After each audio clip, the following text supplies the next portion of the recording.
You are staring at the ceiling again. It is 2 a.m., maybe 3 a.m., and your body is exhausted, but your brain refuses to stop. You have been lying there for what feels like forever, watching the minutes tick by, doing the math on how many hours of sleep you could still get if you fell asleep right now, and then 5 minutes later you do that math again, and again. This is not just a bad night. This has been months, maybe longer, and you are so tired of being tired. Here is what nobody tells you about long-term sleep deprivation. It does not just affect your nights, it colonizes your days. You wake up already behind. Your coffee stops working the way it used to. You sit in meetings or conversations and you realize your mind just drifted somewhere else entirely, and you cannot even remember where it went. Simple decisions feel overwhelming. Your patience wears thin faster than it should. You snap at people you love and then feel guilty about it afterward. And the worst part is you look completely fine on the outside. Nobody can see what is happening to you, but you feel it every single hour of every single day. Now, before we go any further, I need to tell you something important. There is a program linked in the description below this video. It was built specifically for people who have been fighting this battle for a long time and are ready to actually fix it, not just manage it. Most people scroll past it. Most people think they can figure this out on their own.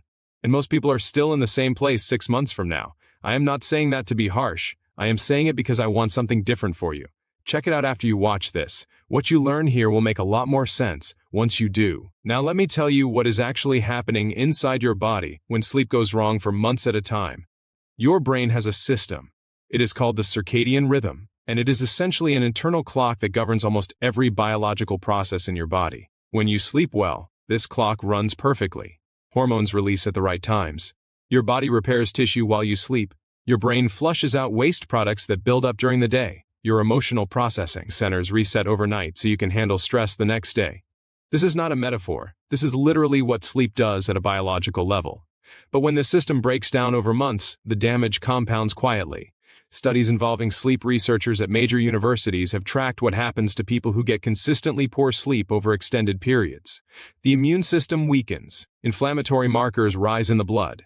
The prefrontal cortex, which is the part of your brain responsible for rational thinking, decision-making, and emotional regulation, actually becomes less active.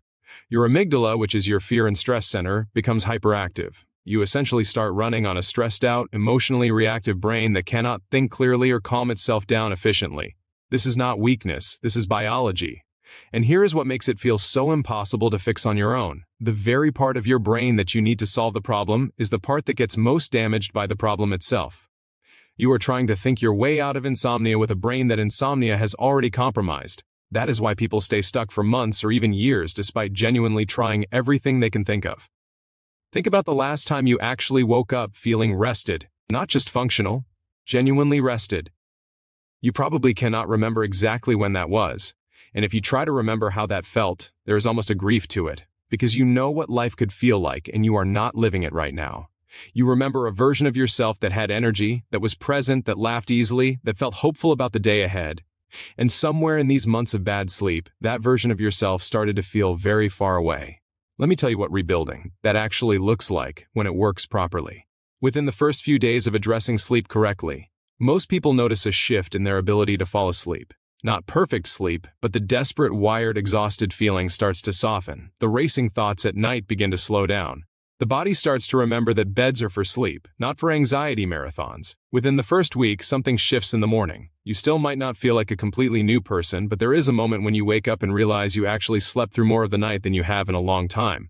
That moment is significant. It is your nervous system beginning to trust the process again. Within 2 to 4 weeks of consistent, correct sleep practices, people report dramatic changes. Their mood stabilizes in ways that feel almost startling. One person described it as the noise in their head getting quieter. Another said they stopped dreading bedtime for the first time in over a year. The exhaustion that had been baked into their bones started to lift. They had more patience, more clarity. They started showing up differently in their relationships and their work. And here's the part that most people do not expect. Once sleep is repaired and running properly, almost everything else in life gets easier.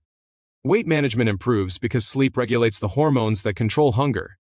Mental focus sharpens significantly. Emotional resilience builds back up. Creativity returns. Exercise feels productive again instead of draining. The compounding benefits of good sleep are staggering once you experience them firsthand. But here is where the disqualification matters. This is not for someone who just wants a quick hack. If you're looking for a supplement that knocks you out or a trick that works for one night, this is not that conversation. What we are talking about is actual rebuilding. Systematic, intentional reconstruction of a sleep system that has been broken for a long time. That requires a different kind of commitment, not a heroic one, not an exhausting one, but a real one. The people who get results are the ones who understand that they did not break their sleep overnight, and they are not going to fix it overnight either. But they also understand that the right approach dramatically accelerates the process. Instead of stumbling around in the dark trying this and that and hoping something sticks, they follow a path that has been carved out by sleep science, by real results, by the kind of evidence that has been validated over and over again. Let me walk you through the core pillars that actually move the needle. The first is light. Your circadian rhythm is almost entirely driven by light signals. When you get bright natural light into your eyes within the first hour of waking up, you send a powerful signal to your brain that the day has started. This sets a biological timer that triggers sleepiness roughly 16 hours later. Most people who struggle with sleep have completely disrupted this light cycle without realizing it. Bright screens at night send conflicting signals. Dark mornings delay the whole system. Getting this right alone produces measurable improvements in sleep onset and sleep quality within days. The second pillar is temperature. Your body needs to drop its core temperature to initiate and maintain deep sleep. This is why most people sleep better in a cooler room. Warm baths or showers about 90 minutes before bed actually help because they pull heat to the skin surface and then release it, dropping the core temperature more efficiently. People who implement this correctly report falling asleep faster and staying in deep sleep longer. The third pillar is nervous system regulation before bed. This is the piece that most people skip entirely, and is often the most critical one for people who have experienced extended restlessness. When your nervous system has been in a chronic state of elevated arousal for months, your body literally forgets how to downshift at night. It needs to be taught again. Deliberately. Specific breathing patterns, slow progressive relaxation, and timing of certain activities before bed all signal to your nervous system that the threat is over and it is safe to let go. People who struggle with racing thoughts at night almost universally have a dysregulated nervous system going into bed. This is fixable, but it takes intention. The fourth pillar is consistency. Not perfection. Consistency. Your internal clock is a biological machine, and it thrives on regularity. Waking up at the same time every single day, even after a bad night, is one of the most powerful things you can do to rebuild sleep pressure and reset your circadian rhythm. Most people do the opposite. They sleep in on weekends trying to catch up, which actually makes things worse by shifting the clock and creating what researchers call social jet lag. The body gets confused. The system destabilizes further. Consistent wake time is non-negotiable. Now let me paint you a picture of what the other side of this looks like. Not the science version, the real version. Imagine waking up before your alarm, not because you are anxious, because your body actually finished sleeping. You lie there for a moment, and you notice that your mind is clear, not foggy, not heavy, clear. You think about your day, and you feel something you have not felt in a long time, something that might be described as readiness. You get up, and there is no dragging, no bargaining with yourself to make it out of bed. You just get up, because you actually slept. Throughout that day, conversations feel easier. Problems at work that used to feel insurmountable suddenly have obvious solutions. You notice small things, good things, that you would have completely missed when you were running on empty. By evening, you feel naturally tired.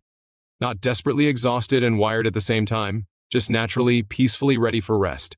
And when you get into bed, you actually fall asleep.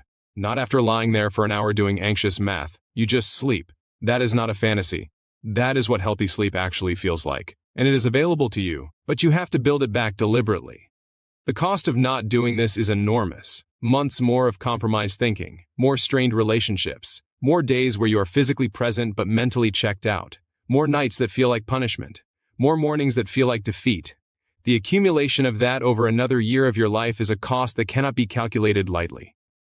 The program in the description below exists because this process is genuinely difficult to navigate alone and dramatically easier with a clear, structured, research-backed roadmap. Most people who find their way to it say their only regret is not doing it sooner. That is not a coincidence. That is what happens when you stop guessing and start following something that actually works. You do not have to keep doing this the hard way. The description is right below you. The only question is whether tonight is the night you decide enough is enough.